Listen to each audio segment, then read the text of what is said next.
Hello, je vous retrouve aujourd'hui pour la vidéo des sorties de avril 2025 et ça va pas encore être un mois super calme au niveau des sorties.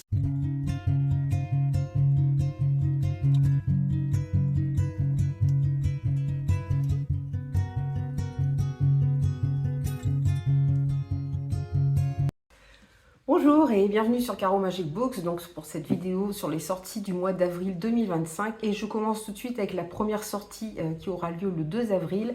C'est le tome 3 d'une torche dans la nuit de Sabah Tahir, je suis désolée pour la prononciation, aux éditions Big Bang Bragelonne, que je viens justement de recevoir aujourd'hui. Donc le tome 3, c'est un faucheur aux portes.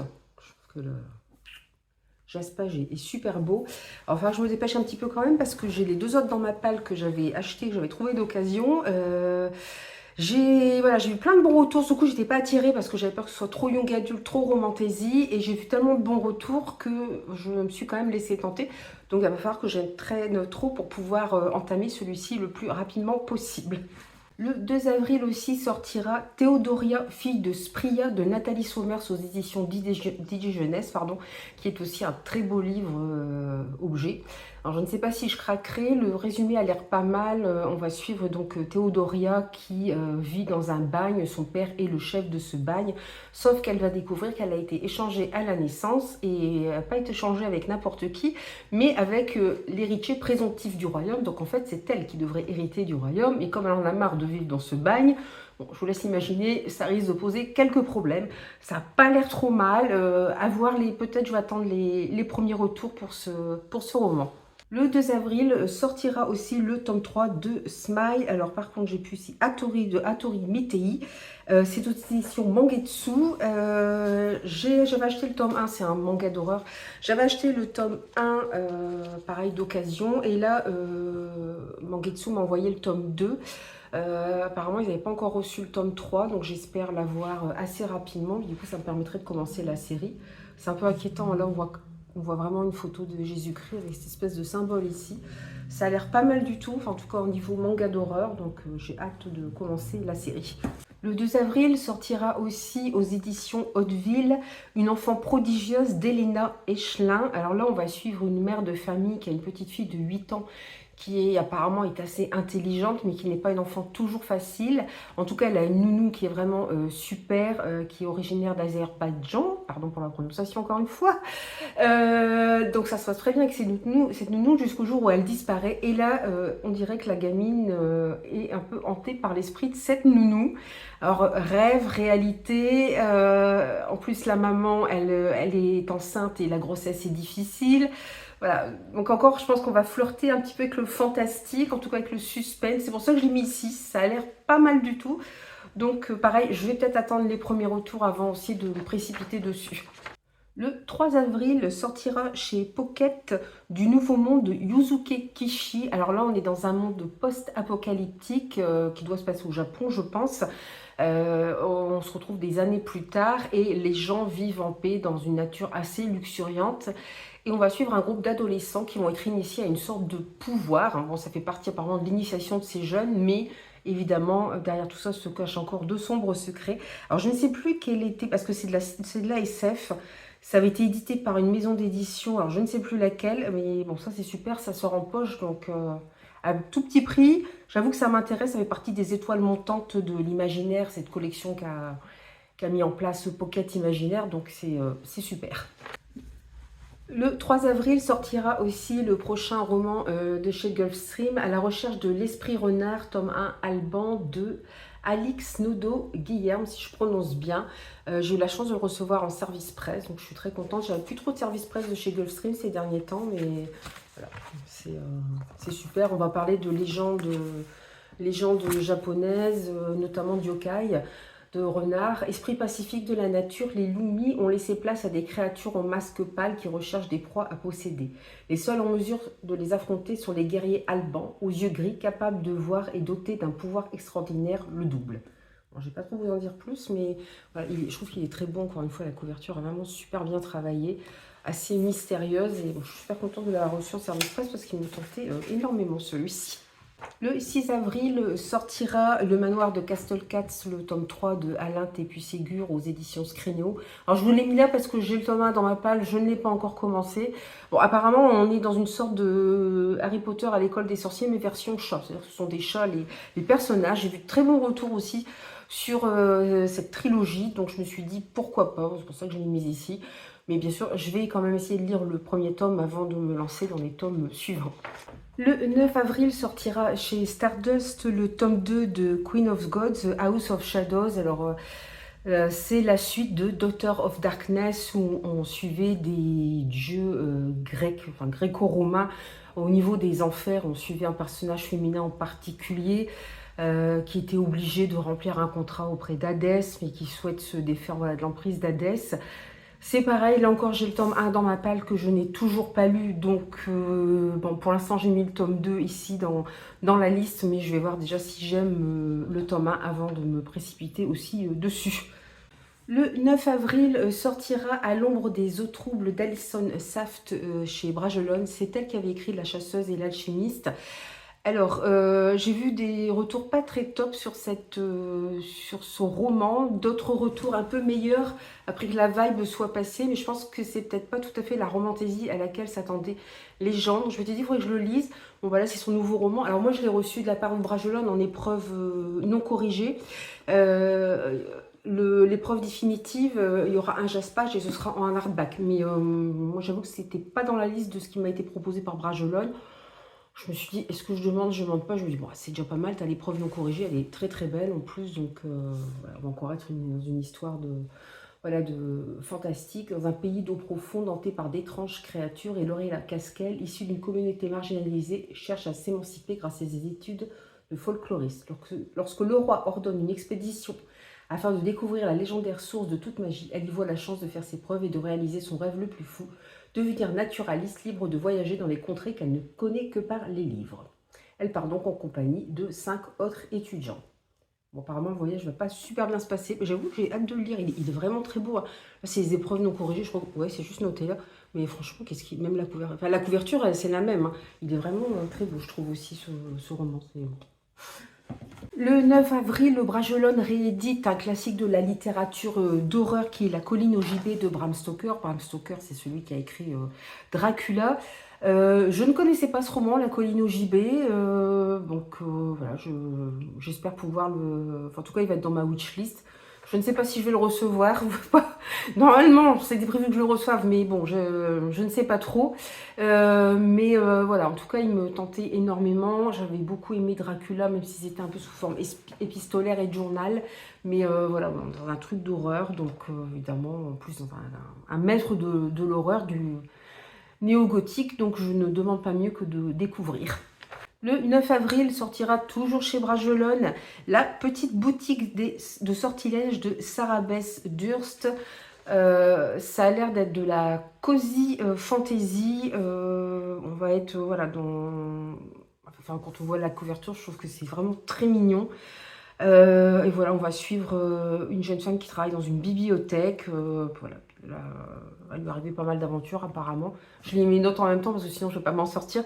Mais voilà, ça me donnait très envie. La cosy, ça fait très cosy. Je trouve la couverture fait vraiment toute douce et tout. Et du coup, je trouve ça très, très attirant et très beau. Bon, je ne sais pas, pareil, je ne sais pas si je vais le recevoir ou pas. Je vous en parlerai en tout cas.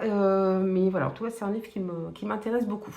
Le 9 avril sortira encore une fois chez Bragelonne dans la version poche le tome 2 de l'Arche spatiale. Alors j'ai reçu le tome 1, je pensais avoir le 2 mais pas encore. On va être dans de la SF, mais SF apparemment plus young adulte puisqu'on va suivre une jeune fille. Et voilà, dans un monde pareil post-apocalyptique et qui entreprend en voyage dans l'espace voilà, pour pouvoir survivre. Alors, il y a des gens, je sais, qui m'ont reproché au roman d'être un petit peu trop young adulte. C'est vrai que c'est pas... Quand on lit le résumé, c'est pas, on n'a pas l'impression que ça va être du young adulte. C'est vrai que l'héroïne est assez jeune, mais quand même, on s'y attend pas. Bon, moi, je me dis, en le sachant, je vais peut-être y aller différemment et du coup, ça va peut-être mieux passer. Le 9 avril sortira aux éditions Sonatine le livre des portes de Gareth Brown. Alors j'ai l'impression que Sonatine, ils font de plus en plus de... Ils vont vers des livres où il y a plus de fantastique et ça, je trouve ça super. Parce que là, on va suivre Cassie qui est libraire. Alors ça doit être à New York, oui c'est ça, à New York. Et un jour, un homme lui confie un livre assez mystérieux. Et ils vont découvrir, elle et sa locataire, ils vont découvrir qu'en fait, ce livre leur permet d'ouvrir des portes vers d'autres mondes. Donc j'avoue, moi, c'est le genre de pitch qui me fait complètement rêver et voyager.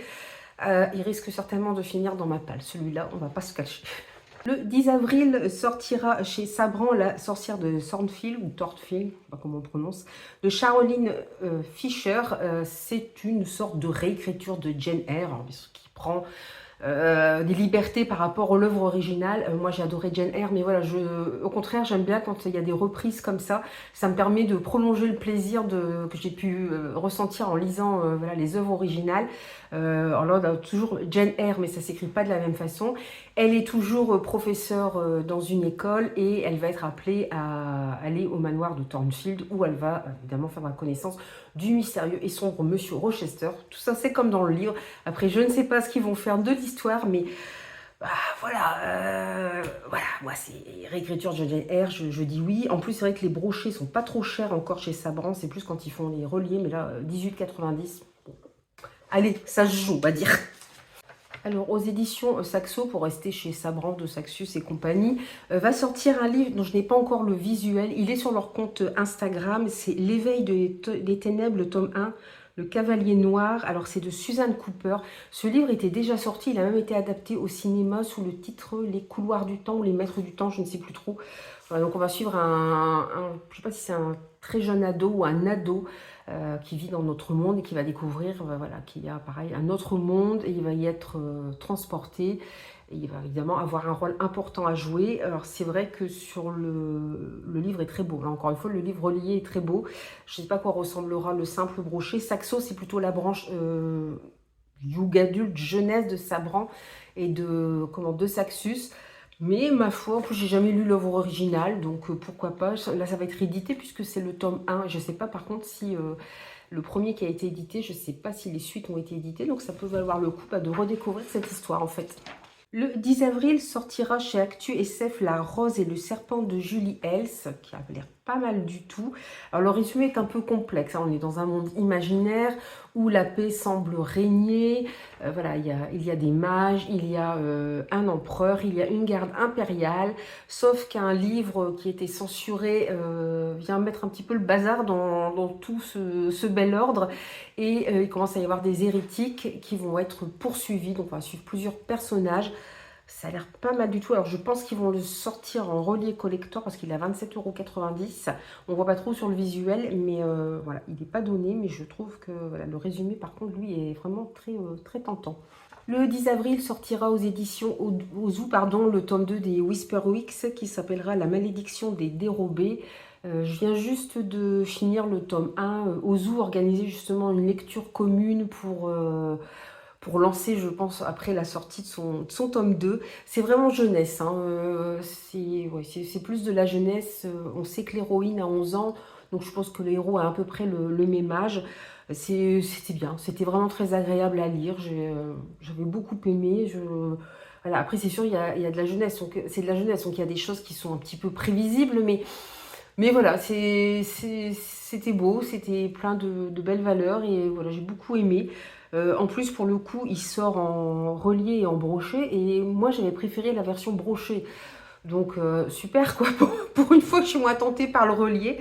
Parce que c'est vrai que le brochet est à 16,95 € et le relié à 24,95 €. Donc, il y a quand même une sacrée différence. Donc, bah voilà, si je le prends, je ne sais pas si je le prendrai tout de suite, mais en tout cas, ce sera en version brochée.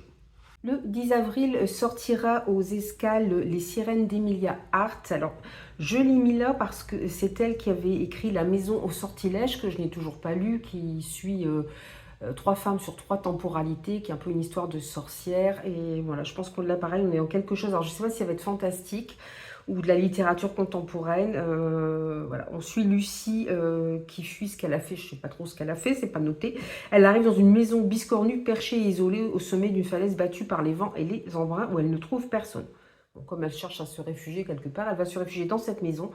Bon, évidemment, avec un titre pareil, vu l'autre roman de l'autrice, vu le pitch maison isolée, je l'ai mis aussi dans cette liste des sorties du mois d'avril. Et le 10 avril sortira enfin, enfin, oui et non, parce que je vais être triste de quitter les personnages, mais contente de connaître la suite, donc le tome 3 de Lightheart qui s'appellera Sky Shade, c'est de Alex Aster aux éditions Lumens. Voilà, alors je sais qu'il y a des gens qui n'en ont pas trop aimé, moi j'avais beaucoup aimé le tome 1, j'avais eu un coup de cœur sur le tome 1, j'ai eu un coup de cœur aussi sur le tome 2, donc c'est quand même assez rare pour être notifié. Voilà, j'attends la suite avec impatience. C'est vrai qu'il y a de la romantaisie dedans. En fait, dans le tout premier tome, on va suivre, il y a plusieurs peuples.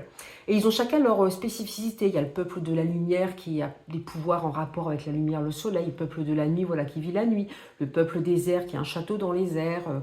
Et notre héroïne, c'est Isla, je crois, qui elle est capable de vivre avec la nature.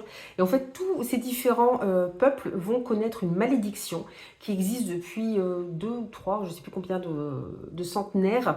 Et tous les ans, il y a des épreuves pour essayer de mettre fin à cette malédiction.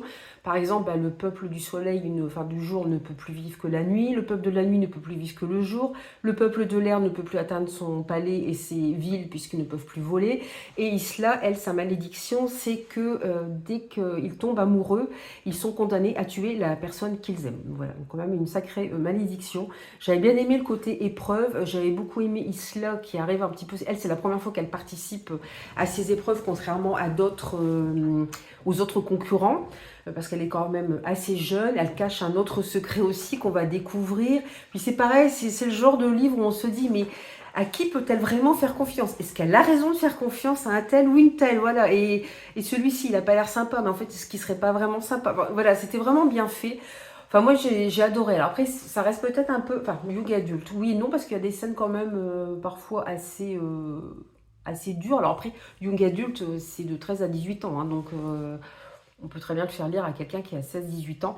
En tout cas, moi, ça a vraiment été un coup de cœur pour les 2 premiers. Donc, clairement, c'est pareil, il va finir dans ma palle, c'est obligé. Le 10 avril sortira en poche chez Pocket un des derniers romans de Romain Benassia, Terrariums. Moi, j'avais beaucoup aimé de cet auteur, La Dernière Arche. J'ai encore un autre de ses romans aussi dans ma palle.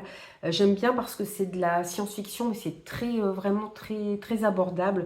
Là, on va suivre Cora qui était en mission et qui se réveille dans ce que les gens qui habitent là appellent un terrarium. Donc c'est des gens qui vivent là sans trop savoir comment ils sont arrivés là. Ils se souviennent plus de rien et elle, c'est pareil, elle ne connaît pas ces gens, elle se demande ce que font ces humains coincés là. Alors, je ne sais pas si c'est dans le même univers que d'autres de ses romans parce que dans d'autres de ses romans, pardon, il a les humains ont quitté la Terre, hein, qui n'était plus vivable depuis des siècles. Et ils s'aimaient un petit peu partout sur différentes planètes et justement dans La Dernière Arche, si je ne me trompe pas avec l'autre titre, on suit, alors il y a vraiment deux planètes qui ont sorti leur épingle du jeu où vivent des humains, c'est non pas Vénus, enfin je sais plus. En bref, 2 planètes qui font partie de notre système solaire. Ils ont réussi à s'adapter, notamment ils ont changé un petit peu de taille, de forme. Ils restent humains, hein, mais certains sont plus grands, certains sont plus forts selon où ils ont vécu. Puis en même temps, il y a un peu les oubliés de ces conquêtes spatiales qui vivent sur des planètes telles que Mercure où il fait une chaleur à crever et les gens vivent sous terre et il y a une mortalité infantile vraiment très importante. Et puis les autres planètes ont refusé où la vie a été possible, ont refusé de les recevoir sur leur planète puisqu'il y aurait eu trop de monde et que ça n'aurait pas été vivable. Voilà, on retrouve un peu ce côté, on repousse une partie de la population. Et voilà, qui est très dur. Et voilà, ce terrarium, ça me fait un petit peu penser à ça aussi. J'ai un petit peu cette impression-là. Alors, est-ce que c'est dans le même univers? Je ne sais pas. En tout cas, bon voilà, c'est un auteur que j'avais beaucoup aimé, que je trouvais très accessible en termes de SF. Donc, en plus, c'est du poche. Donc, je me suis dit, allons-y. Le 12 avril, Joe Collins sortira en auto-édité le tome 2 de Vintage Kiss, vraiment aujourd'hui j'ai du mal, qui s'appelle Libre de t'aimer encore. Alors je suis en partenariat avec Joe Collins cette année, donc j'ai déjà lu le tome 1. C'est une romance contemporaine, c'est vrai que j'en lis très peu, mais là je voulais tenter de découvrir l'autrice dans un autre genre. J'avais plutôt lu des livres fantastiques. Et j'ai beaucoup aimé. Voilà, de temps en temps, une romance contemporaine, bah, ça fait pas de mal. J'ai bien aimé l'écriture j'aime bien l'écriture de l'autrice qui est toujours, je trouve, très bienveillante, en même temps très dynamique, euh, assez optimiste, pleine de belles choses.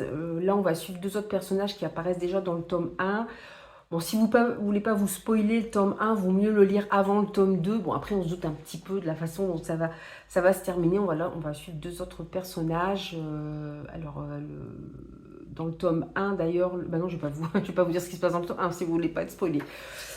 Voilà, donc on va suivre deux autres personnages de voilà, Vintage Kiss, mais je vous en dis pas plus, et la sortie pour le 12 avril. Alors là, c'est une découverte, je ne connaissais pas cette maison d'édition, c'est les contes de Laura, du sang à l'esprit, c'est le tome 1. C'est de Luna Arnold, c'est aux éditions Nessian. Je ne connais pas cette maison d'édition. Pareil, on va être dans du fantastique, dans un monde imaginaire où Laura est ce qui est de plus important et de plus puissant. Elle permet d'ouvrir les portes de l'esprit.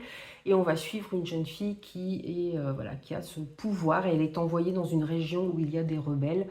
Donc je suppose que c'est pareil, il va se passer des choses qui vont peut-être remettre un petit peu en question la toute-puissance voilà, des porteurs de l'aura qui sont en place. En tout cas, je ne connaissais pas cette maison d'édition. Bon, je me dis pourquoi pas. Alors par contre, je vois que c'est en relié à 28 €. On va peut-être attendre de voir des retours quand même avant de se lancer, parce que c'est vrai que c'est pas donné quand même. Mais en tout cas, le résumé était vraiment très intéressant, je trouve. Alors là, on va voir une petite série Freda McFadden, puisque va sortir son nouveau roman, La Prof, et c'est toujours City Édition. Et ce sera, je vous donne la date, le 16 avril. Voilà, bon, je vous en dis pas trop, on va suivre une prof. Non, je vais vous en dire un petit peu plus quand même. On suit un couple, ils sont profs tous les deux. Lui est prof d'anglais, elle de littérature, je ne sais plus trop. Et voilà, c'est la rentrée des classes. Or, l'année précédente, il y a eu un scandale puisque un des profs a couché avec une de ses élèves. Et bon, bien sûr, le prof a été renvoyé, sauf que manifestement, les autres profs se méfient un petit peu de cette jeune fille qui a l'air un peu manipulatrice. Et évidemment, pour notre couple, pas de chance, elle se retrouve dans la classe de l'homme du couple, du professeur d'anglais. Donc, je pense qu'on va être sur quelqu'un d'assez manipulateur. Je n'ai toujours pas lu Freda McFadden, j'ai toujours La femme de ménage, enfin les deux premiers tomes dans ma palle. Alors vraiment, il va falloir que je les sorte cette année quand même pour me faire une idée voilà, de ce qu'écrit cette autrice, parce que ça, bon, des fois ça marche plus ou moins bien, mais apparemment c'est quand même assez promenant avec des plot twists qui vous retournent bien le cerveau. Du coup, le 16 avril sortira chez J'ai lu La Psy, toujours de Freda McFadden. Là, c'est pareil, voilà, on a un couple qui s'installe dans une maison. Alors, il ne faut pas que je me trompe parce que je confonds avec un autre. Oui, c'est ça. Et la maison, il y avait une psychiatre avant qui vivait dedans. Et l'épouse va tomber sur les enregistrements qu'a fait cette psychiatre de ses séances avec ses patients. Donc je pense qu'on est encore dans quelque chose voilà, d'assez tendu au niveau psychologique. Bon, avant de me précipiter, il faut que je lise La femme de ménage. Si vraiment j'aime bien le style de l'autrice, pourquoi pas, d'autant que là, encore une fois, c'est en poche. Donc c'est quand même intéressant aussi. Alors, chez Calix sortira le 16 avril The Half King de Melissa Landers. Alors, j'avais dit que je me laisserais plus tenter par les Calix parce qu'ils vont sortir en poche, mais voilà, c'est un one-shot. Et puis, on est toujours tenté, le résumé est tentant. Voilà, on va suivre l'histoire, pareil, dans un royaume imaginaire.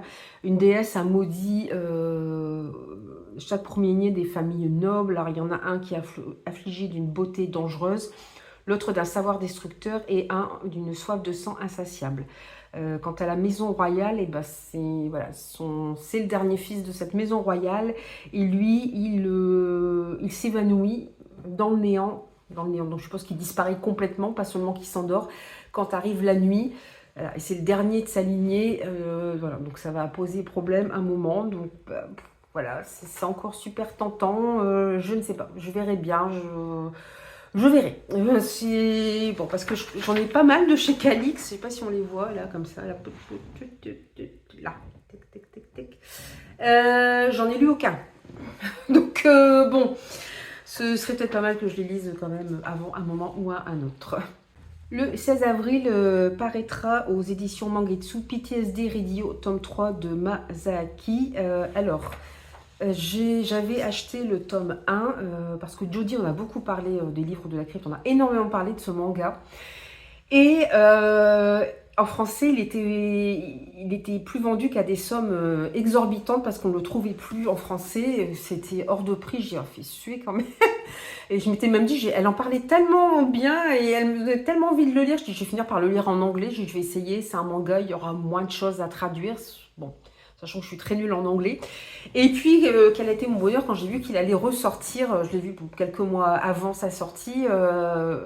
Je l'ai vu sur internet. J'ai dit, ah super, ils vont le rééditer en français.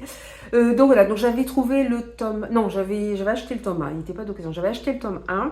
Et comme c'est Mangetsu et que je suis partenaire avec Brajolon, j'aurais demandé s'ils pouvaient m'envoyer le tome 3. Et ils les avaient pas encore reçus. Mais du coup, ils m'ont envoyé le tome 1 et le tome 2. Donc, bon, du coup, j'ai le tome 1 en double.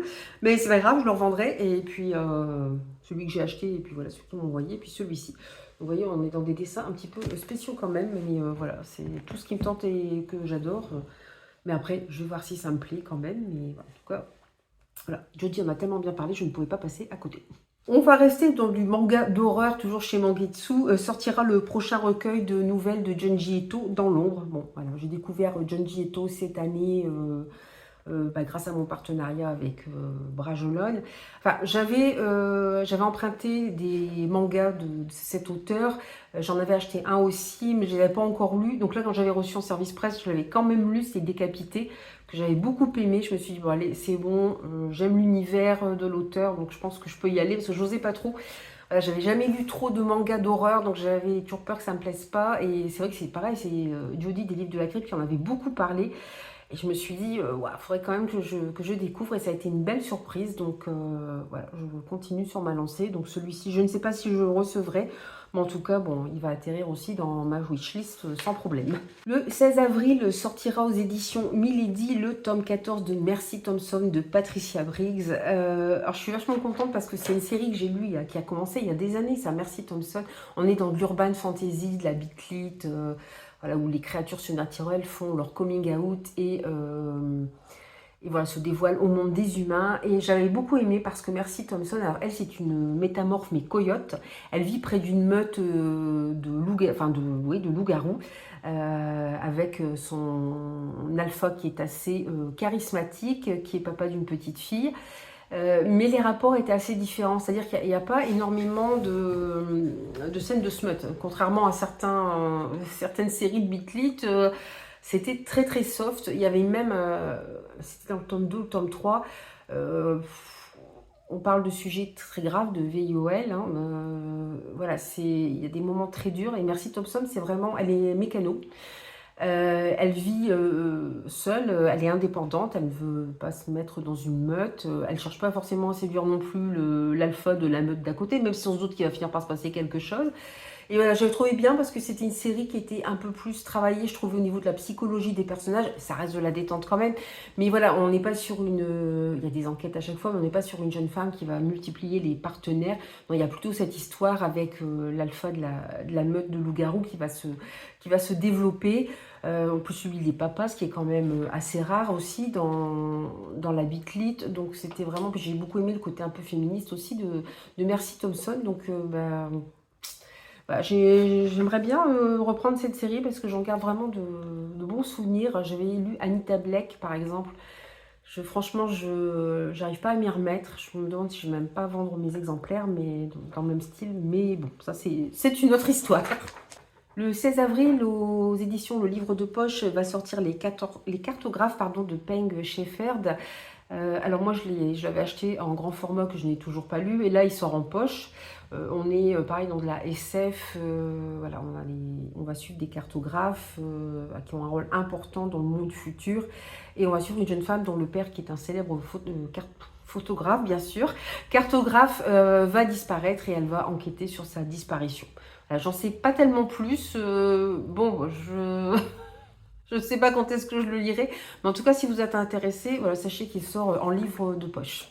Le 16 avril sortira aux éditions Rouergue Jeunesse en édition poche Vortex tome 1, Le jour où le monde s'est déchiré. On est dans une trilogie de SF. Je n'en avais jamais entendu parler personnellement. Bon, je me dis, tiens, peut-être que je m'intéresse un petit peu aux éditions du Rouergue, et on va suivre une jeune fille qui veut devenir voilà, une coureuse, je crois, ou un coureur, je sais pas, bref, elle veut faire partie de la caste des coureurs, qui justement, dont le but est d'aller dans des vortex et d'aller lutter contre une autre espèce très mystérieuse et qui massacre les humains. Donc, je suppose qu'on, voilà, ça va pas être simpliste encore une fois, que les choses vont être beaucoup plus compliquées, qu'il va y avoir des choses cachées. Voilà, j'avoue que j'en ai pas entendu parler. En plus, bon là, c'est pareil, c'est encore un tome qui sort en poche, donc je l'ai rajouté dans cette liste aussi. Alors celui-ci, c'est pareil, je ne connais pas cette maison d'édition, c'est Sparkle Édition. C'est Abysse de cendres de Malia Bellerin. Ça sort le 16 avril. Bon, c'est pareil, on est dans de la fantaisie. Enfin, non pas de la fantaisie, du post-apo où on se demande à quoi ressemblera la Terre quand l'être humain disparaîtra. Et apparemment, ce n'est plus qu'une question de temps avant que ça arrive. Bon, j'avoue que ça m'intrigue un petit peu quand même, ce roman.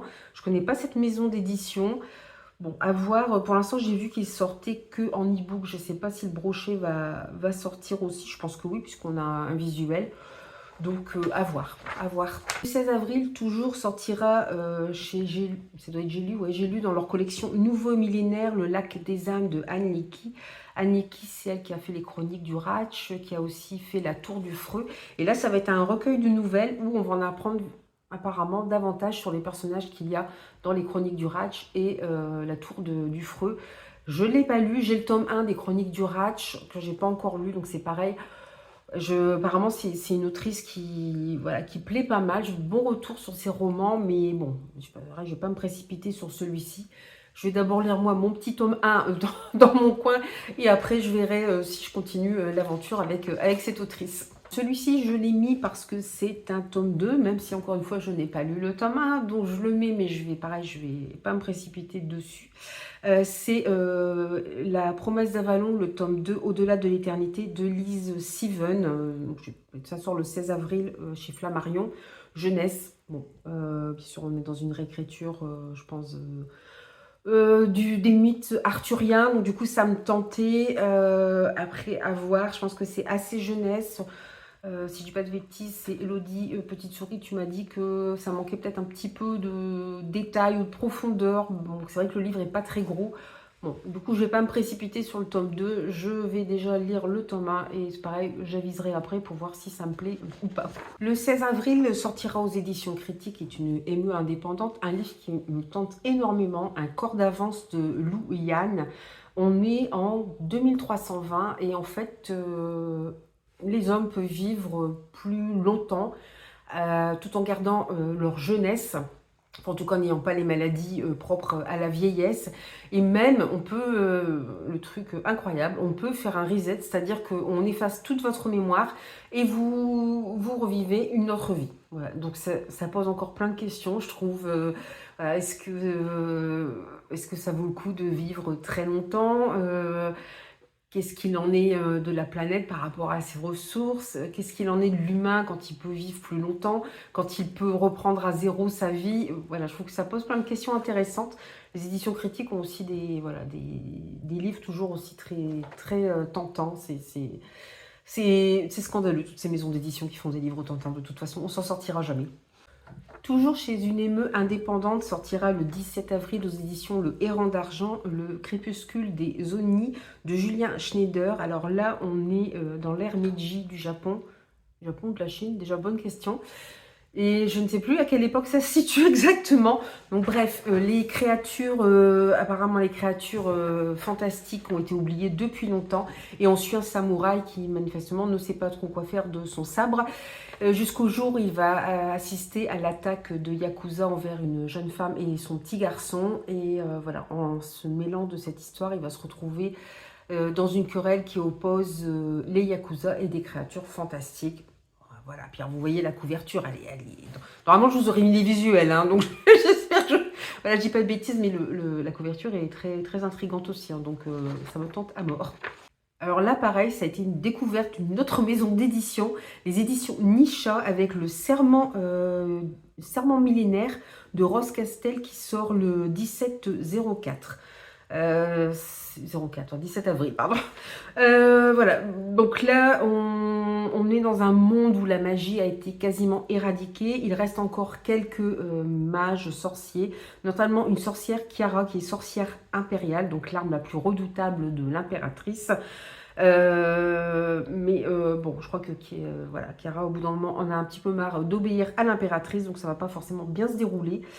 Il n'est pas très cher, il est à 17,90 €. Je sais pas combien de pages il fait. La couverture est pas mal du tout non plus. Pareil, une maison d'édition que je ne connais pas, donc pourquoi pas, pourquoi pas. Ah, et celui-ci, je l'attends depuis un moment, tellement j'ai eu un coup de cœur pour le tome 1. C'est Demos, tome 2, Le Prince sans terre de Lys Chrysler aux éditions Gulfstream. Je vous en avais parlé hein, de La Bénie de Césarée, c'était tout simplement incroyable. J'ai eu un gros coup de cœur pour ce roman.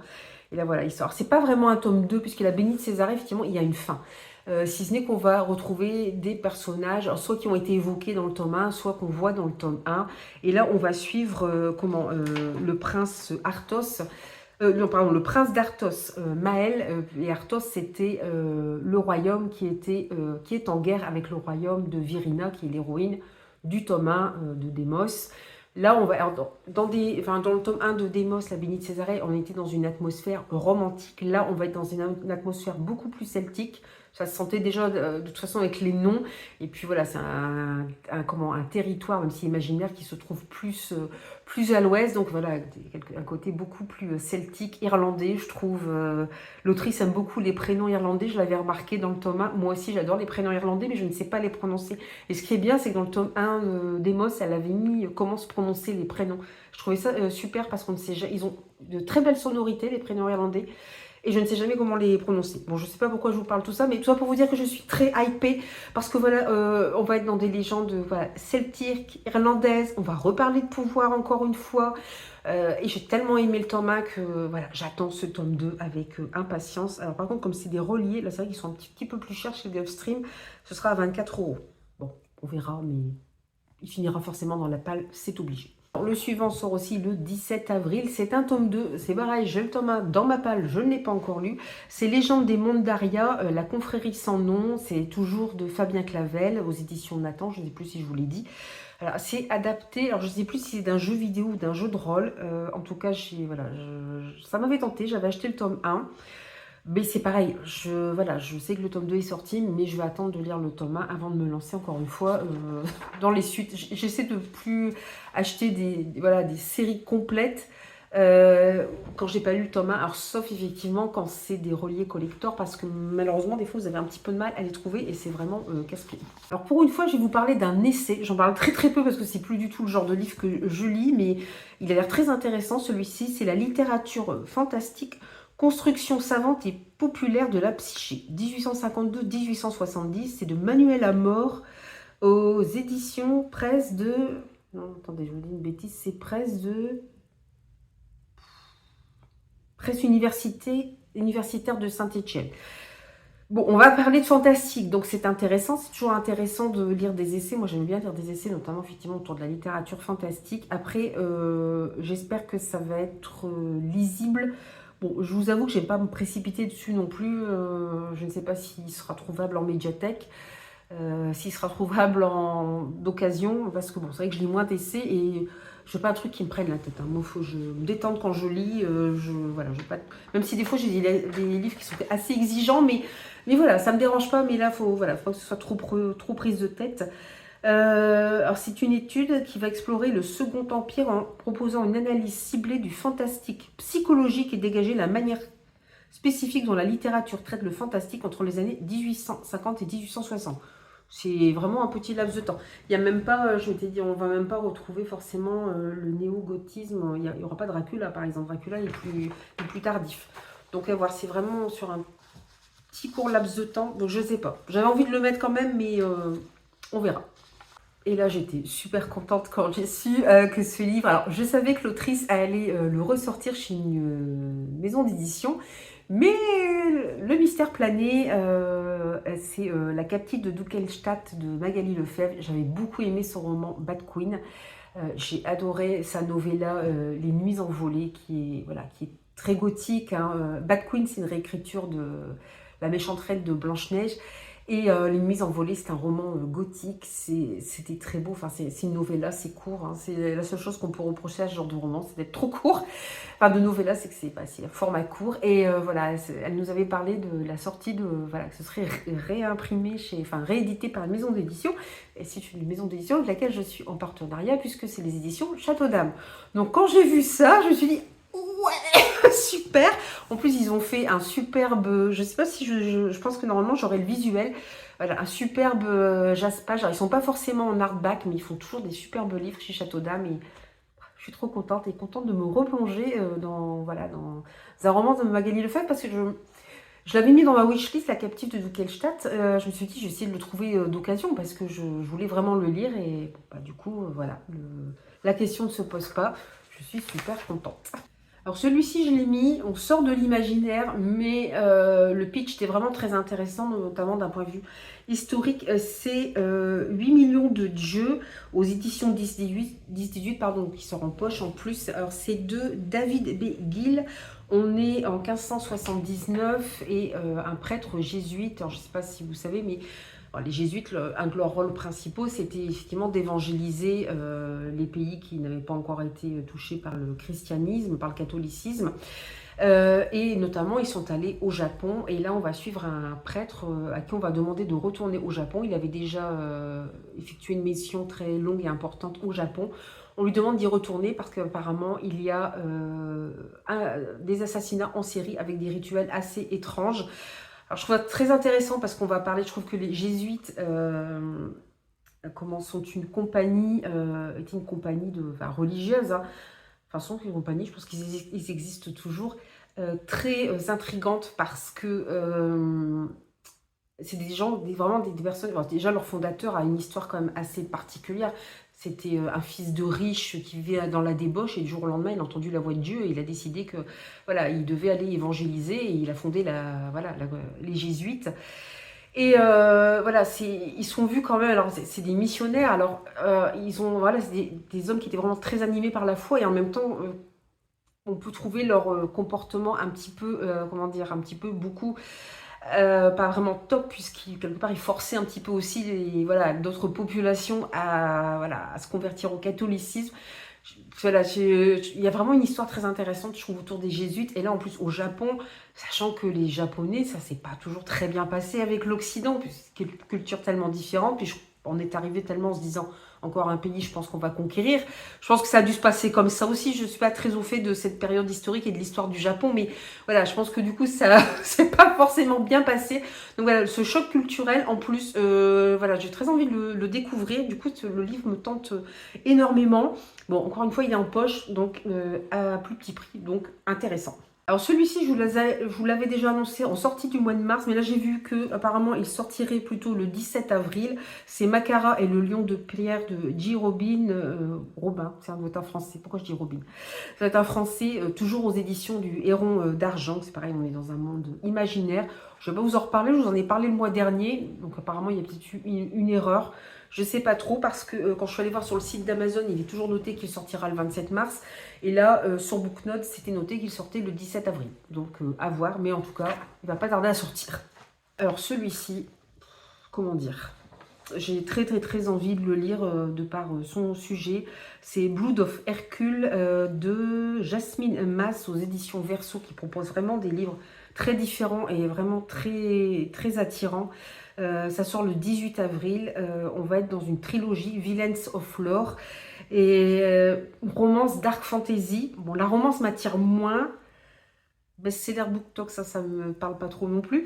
Mais le côté dark fantasy, et surtout on va reprendre le mythe d'Hercule, sauf qu'apparemment là, Hercule est une femme. Donc voilà, du coup ça me tente beaucoup. À voir, je suis des comptes où les gens sont en partenariat avec Verso, je vais voir un peu leur premier retour et bah, pourquoi pas. J'avoue que l'idée de départ est pas mal faite déjà, une réécriture d'Hercule et en plus d'un point de vue féminin. Bah, c'est très attirant, donc bon, il ne m'étonnerait pas qu'il finisse aussi dans ma palle celui-ci.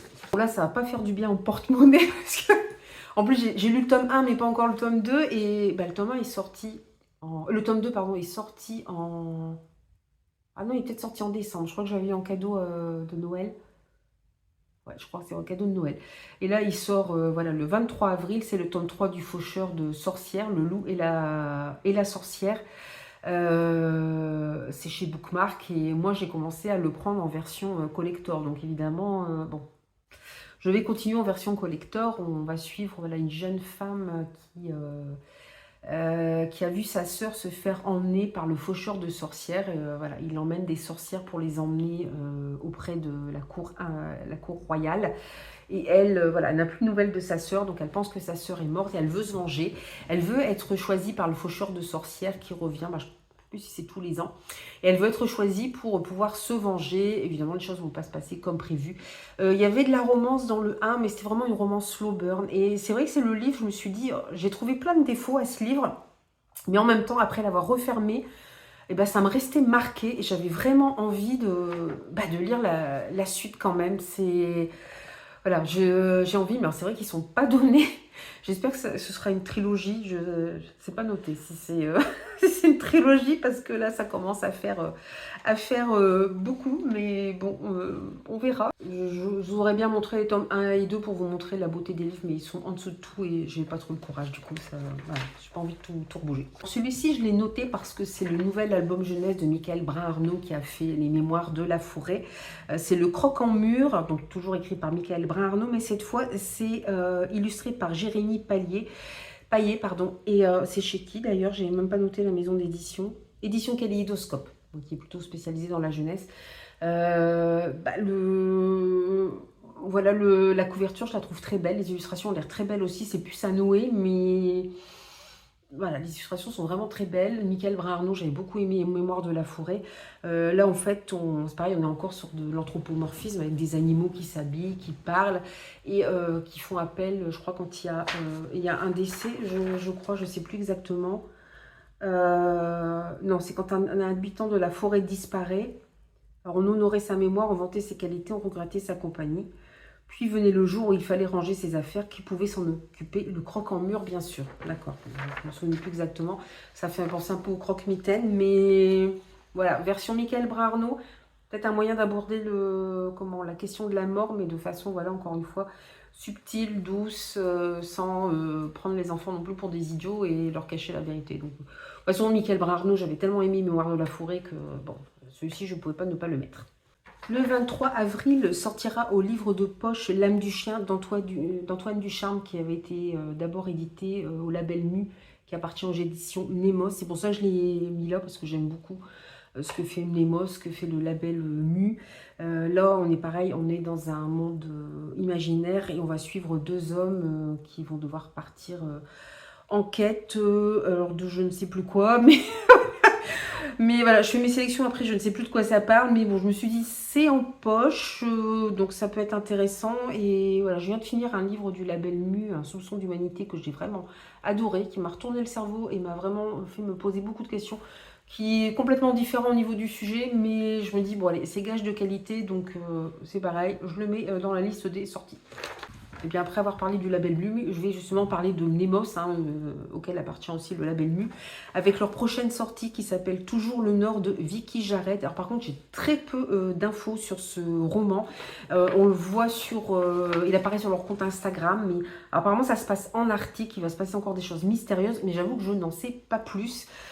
Encore une fois, je suis tentée. Alors, leur dernière parution qui s'appelait C'est comme ça, enfin qui s'appelle C'est comme ça, je ne sais pas, apparemment elle s'est perdue en route, je ne sais pas ce qu'a fait mon facteur, mais bon, je commence à en avoir un petit peu ras-le-bol, donc je ne l'ai pas reçu, donc celui-là je ne sais pas, hein, c'est des partenariats ponctuels, donc je ne sais pas s'ils vont me le proposer.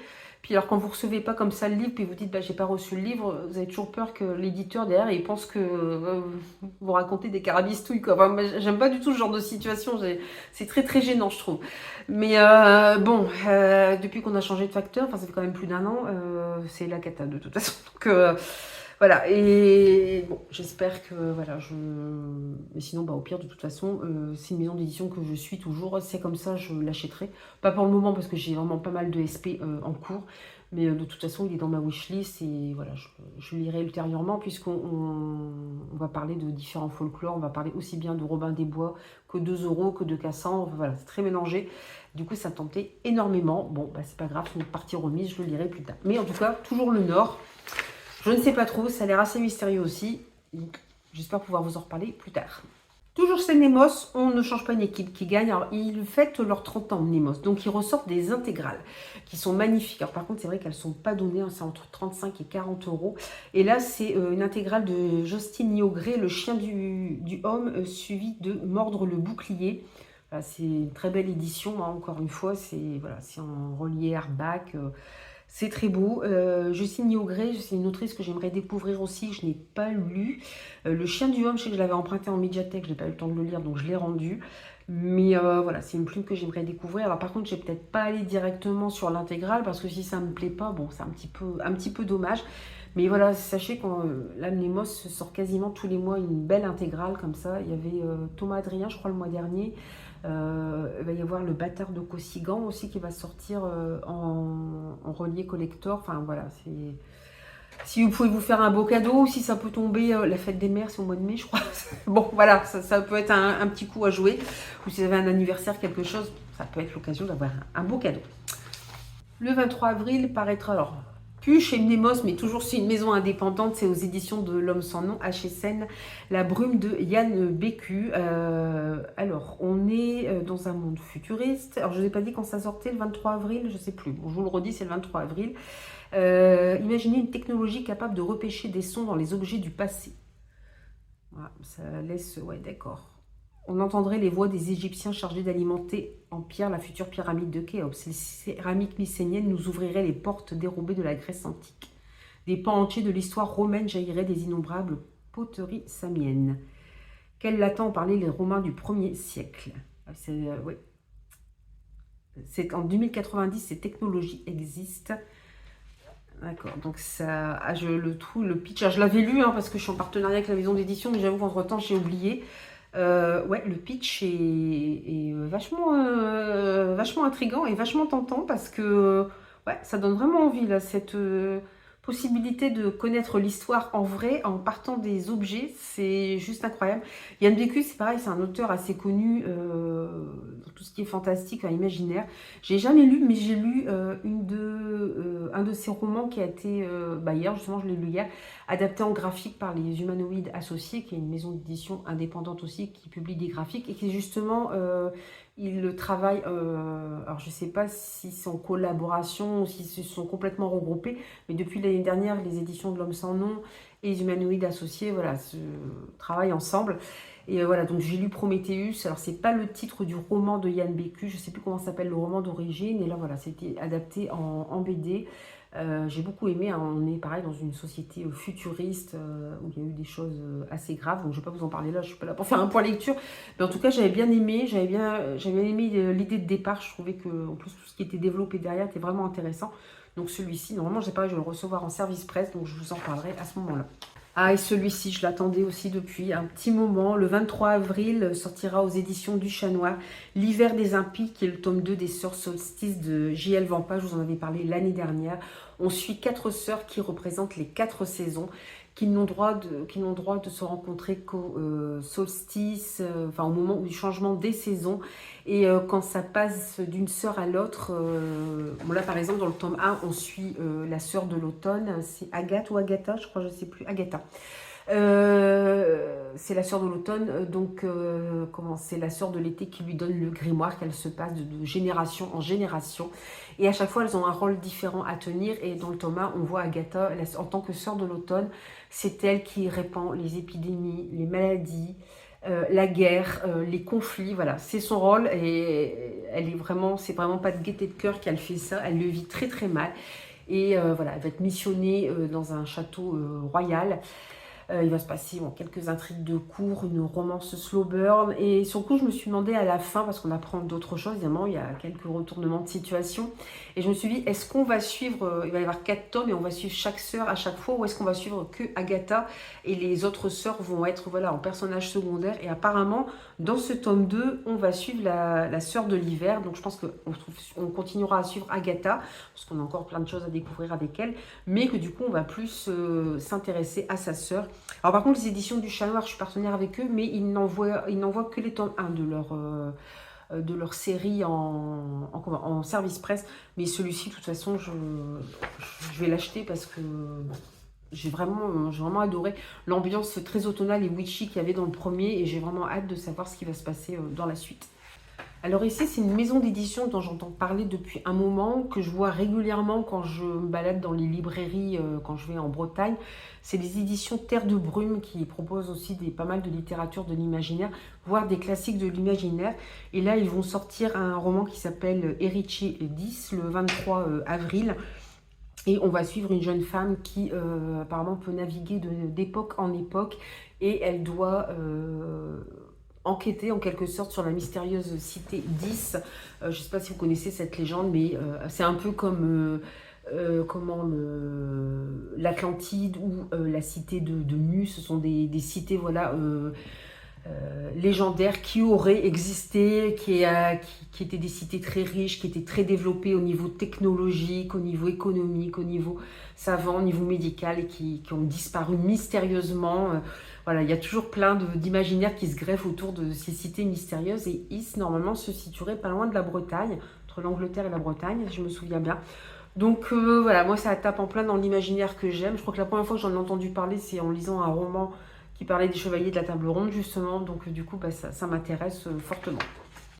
Le 24 avril sortira chez De Saxus. Je ne vous avais pas encore fait de De Saxus jusqu'ici. La traversée d'années de Frances White, ou Weil, j'arrive pas à lire, donc c'est White.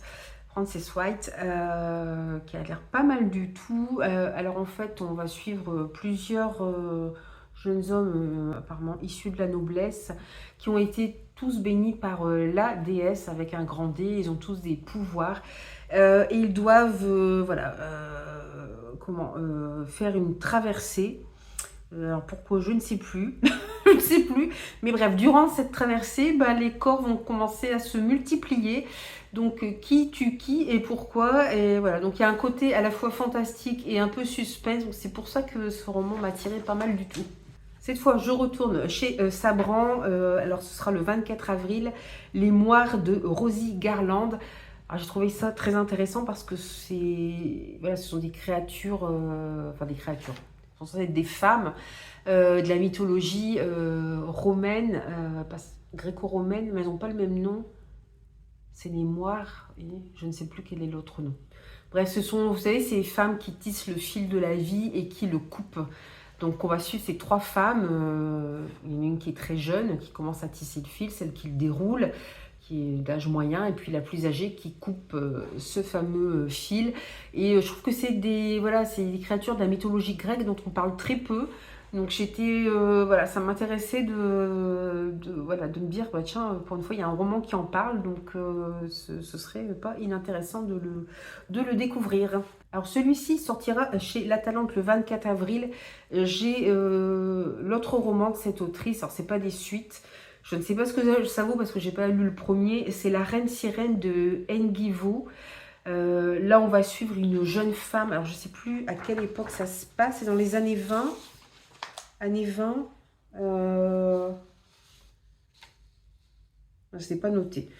Mais ça doit être dans les années 20-30, puisque une jeune fille, Lou Livey, donc il doit être. On est à New York, je crois. Pas, je sais plus. Bref, on va suivre cette. C'est dur aujourd'hui. On va suivre cette jeune femme, donc qui est d'origine asiatique, qui va assister à une représentation de Roméo et Juliette. Enfin, au cinéma et qui du coup va n'avoir qu'un rêve, c'est devenir aussi une star de Hollywood. Voilà. Donc le problème c'est qu'à Hollywood, quand vous êtes voilà, pas blanche de peau, tout ça, c'est un petit peu compliqué de se faire sa place, sauf si on va vous mettre dans des rôles très particuliers. Donc ça va pas être inintéressant. Je sais pas si je vous dis, c'est La Talente qui édite ce roman. L'autrice avait déjà sorti Les Beaux et les Élus, qui était une réécriture de Gatsby le Magnifique, vu encore une fois du point de vue d'une jeune fille asiatique qui avait été adoptée par une riche famille occidentale. Un personnage qui n'existe pas dans Gatsby le Magnifique, mais voilà, qui va être inventé pour cette réécriture de Gatsby le Magnifique, et puis qui va voir tout de son point de vue d'orpheline, alors certes élevée par une famille riche, mais qui reste quand même d'origine asiatique, donc voilà, qu'on met un petit peu à part. Je ne l'ai pas encore lu, donc c'est pareil, celui-ci a l'air intéressant, mais je vais d'abord lire l'autre roman pour découvrir un petit peu la plume de l'autrice. Alors celui-ci, je vous avoue qu'il me hype à mort. Voilà, je ne pouvais pas passer à côté. C'est Festin de larmes, écrit par Vincent Tassi et Morgane Cossario. Voilà. Donc, je pense que tout est dit. C'est aux éditions Actu SF. Alors, Vincent Tassi, j'ai lu Apostasie de cet auteur que j'avais beaucoup aimé, qui est vraiment dans une atmosphère gothique assez sanglante quand même, avec des scènes parfois assez dures, qui réécrivait le mythe du vampire, ce qui est quand même pas facile à notre époque de faire une réécriture du mythe du vampire, qui apportait quelque chose d'original, parce que bon, on l'a vu un peu toutes les sauces maintenant, le vampire. Et là, franchement, c'était vraiment très bien fait. J'avais vraiment adoré, puis cette atmosphère gothique. Morgane Cossario, j'ai plusieurs de ses romans. Alors, je sais qu'elle est plus classée dans l'horreur, mais voilà, qu'elle a donné un renouveau au genre de l'horrifique. Par exemple, son dernier roman, alors je l'ai pas, celui La Visqueuse, qui est une réécriture du mythe du loup-garou. Donc je me dis, les deux ensemble, ça doit quand même pas mal dépoter. C'est pareil, on va être dans une, j'ai pas de bêtises, dans une réécriture des vampires. Voilà. Donc vous dire que je suis très hypée, j'ai très envie de le découvrir. Toujours chez La Talente sortira le 24 avril une nouvelle vague de Pierre Bordage. Donc on va être dans de la SF. Pierre Bordage plutôt découvert par l'Heroic Fantasy. Donc là, je sais pas trop. On va être dans un recueil de nouvelles.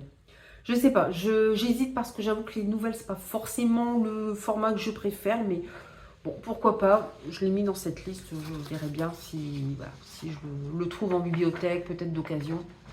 Ça pourra toujours être l'occasion de me replonger aussi dans, voilà, dans l'écriture de Pierre Bordage que j'avais beaucoup aimé.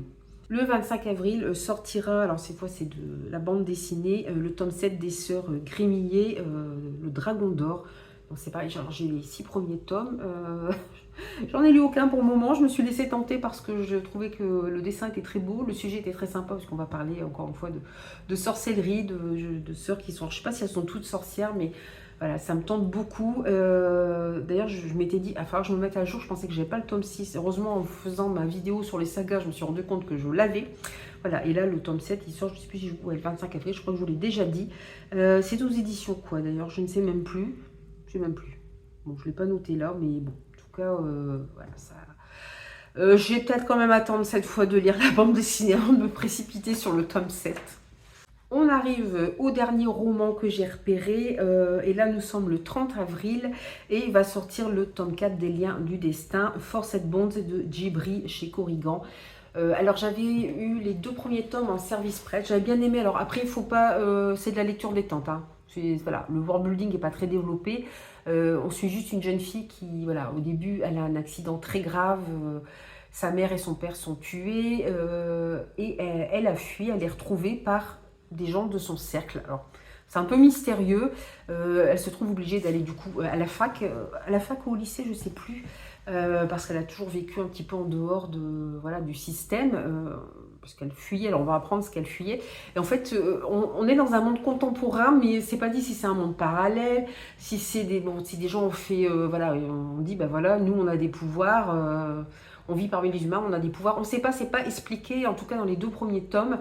Et voilà, et ce cercle, en fait, c'est formé par plusieurs personnes, et il y a là où la personne la plus importante de ce cercle qui va permettre aux autres de développer davantage leur pouvoir, et évidemment notre héroïne est le point central de ce cercle, sauf qu'elle refuse de faire partie du cercle. On va comprendre pourquoi après. Voilà, c'est de la lecture sans prise de tête, hein. Faut pas vous attendre à un truc hyper développé. Alors j'ai eu peur qu'on aille vers un harem inversé, vers trop de scènes de smut. Il n'y a pas. Enfin, en tout cas, dans les 2 premiers tomes. Dans le deuxième tome, si, il y en a 1 ou 2, mais bon, ça va. Mais bon, j'espère qu'on va pas aller vers quelque chose de trop spicy, parce que ça va pas trop me plaire. J'avoue que j'ai galéré, je voulais trouver le tome 3 en brochet. J'ai galéré en occasion. J'ai galéré à le trouver en occasion. Là, on commence à le voir un petit peu plus sur Vinted, je pense, parce que le tome 4 va sortir là bientôt.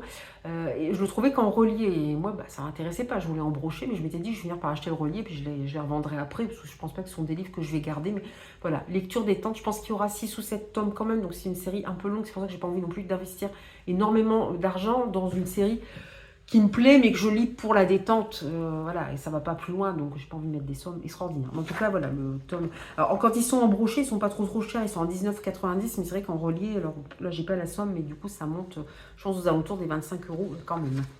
Bon, plus que quelques-uns, il en reste encore quand même. Alors, Chaman Urbex de Maxime Fontaine. Ah mais oui, mais Maxime Fontaine, je suis en train de réagir là, c'est celui qui a écrit Sorcier, que j'avais beaucoup aimé. Donc là, il ressort un roman chez Scrineo et on va suivre voilà, Clara qui, après un très grave accident, on ne sait pas trop lequel, va se mettre à faire énormément d'urbex et jusqu'au jour où elle va tomber évidemment dans un truc, je pense, assez fantastique. Ah, c'est vrai que j'avais pas capté Maxime Fontaine, j'avais beaucoup aimé le Sorcier. C'est pareil, c'est La Malédiction du tome 1. Sorcier, c'est une trilogie. J'ai lu le tome 1 que j'ai surkiffé. Je n'ai jamais lu la suite. J'ai le tome 2. Alors, j'ai pas acheté le tome 3. Je me dis, je vais attendre. Puis, j'ai jamais lu non plus le tome 2. Donc, ah bah tiens, ma foi, j'avais pas fait attention. Mais bah, du coup, ça me donne encore plus envie d'y aller. Il sortira le 30 avril. Pareil, le 30 avril sortira en poche la première née de Amy Harmon. Donc là, ce sera au livre de poche. Ça avait été initialement publié par Charleston, je crois, qui pour une fois est publié une romantaisie. En fait, une déesse va maudire tout un royaume. Il n'y aura plus de filles qui vont naître. Or, quelque part, naît une jeune fille. Enfin, une petite fille, un bébé-fille, quoi, voilà. Et du coup, ça va remettre pas mal de choses en question. Moi, j'avoue, j'ai acheté le tome 1, alors je ne sais pas où il doit être là-bas, parce qu'il était magnifique en relié collector. Donc là, il sort enfin en poche. Le tome 2 va sortir bientôt aussi en relié collector. Par contre, non, le relié collector est à 26,90. J'avais eu la chance de le trouver en d'occasion, moi, celui-là. Donc dans l'absolu, je vais essayer de le trouver aussi. J'anticipe parce que le tome 2 n'est pas encore sorti, mais voilà. Mais en tout cas, si vous êtes intéressé, parce que le pitch est quand même vachement intéressant, il sort en poche. Donc, fin avril. Celui-ci, je l'ai mis parce que c'est une réécriture de Peter Pan. Du coup, ça me tentait. J'aime beaucoup les réécritures comme ça de récits classiques ou de contes. Ça s'appelle Lost Boy, le garçon perdu. Réécriture sombre et horrifique du conte de Peter Pan, pardon, par Christina Henry. C'est aux éditions 404. Voilà, donc apparemment c'est une version beaucoup plus hard que la version originale. Et on va parler évidemment du capitaine Crochet, de Peter Pan. Voilà, mais voilà, avec une version un petit peu, ouais, qui a l'air assez mystérieuse. J'avoue que j'irais bien le prendre, celui-ci, parce que voilà, parce que Peter Pan. Alors par contre, j'aimerais bien quand même un moment ou un autre, parce que Peter Pan, je ne connais que pas que, mais le dessin animé de Disney, évidemment, que j'ai vu il y a longtemps, et puis Once Upon a Time qui avait repris le mythe de Peter Pan d'une façon que j'ai adoré. J'avais trouvé que ça mais excellemment bien fait. D'ailleurs, au début, la série, je n'avais pas trop accroché et j'ai commencé à suivre. Je crois que c'est à partir de la saison 2-3 qu'apparaît Peter Pan. Et là, je me suis dit, oh purée, non, il faut que je suive cette série. Et j'ai tout repris à zéro. Et j'avais trouvé ça génial. Ça s'entremêlait avec d'autres contes. Ça mettait une autre histoire. Ça donnait une autre vision de Peter Pan. J'avais trouvé tout simplement génial. Mais j'aimerais bien lire l'histoire d'origine. Surtout que je l'ai en plus, notamment aux éditions Mina Lima. Enfin, illustré par Mina Lima. Et puis je dois avoir aussi en version de poche toute simple. Donc ce serait pas mal que je lise la version d'origine avant justement de lire une autre version réécrite. Et puis pour clore ce point lecture qui va encore être très long, le 30 avril sortira La Dissonance de Sean Hamill aux éditions Albin Michel Imaginaire. Donc pour l'instant, j'ai pas trop de résumé, même sur leur compte Instagram, c'est pas, voilà, il n'y a pas de choses qui ont été trop d'infos qui ont été données. Alors Sean Hamill, si je dis pas de bêtises, je crois que c'est celui qui a écrit Une cosmologie de monstres, mais je suis pas sûre. Je suis en train de regarder. Ouais, non, ils sont pas visibles, mais Albin Michel Imaginaire.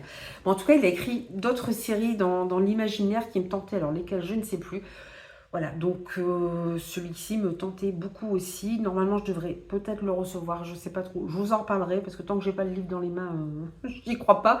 Mais voilà, c'est en tout cas la prochaine sortie, enfin pas la prochaine, il y en a une autre qui va arriver en mars. Mais en tout cas, au mois d'avril, ce sera la sortie d'Albin Michel Imaginaire. Et encore une fois, ça a l'air assez qualitatif et assez prenant. Bon, j'en ai fini avec cette présentation des sorties d'avril. Alors n'hésitez pas à me dire s'il y en a qui vous tentent aussi, si vous avez repéré d'autres sorties. Ça va encore être un mois très bien rempli. Malheureusement pour nos pales et notre CB et pour notre banquier. Mais bon, après moi je vous avoue, je refais un tri après dans ce que voilà, dans ce que j'ai sélectionné. Bon, en plus, dedans, il y a beaucoup de tomes 2, donc je vais d'abord lire les tomes 1 avant de lire les tomes 2. Mais n'hésitez pas à me dire si vous avez repéré d'autres graphiques ou romans qui vous intéresseraient. Et puis, je vous dis à très bientôt pour une nouvelle vidéo. Bye bye!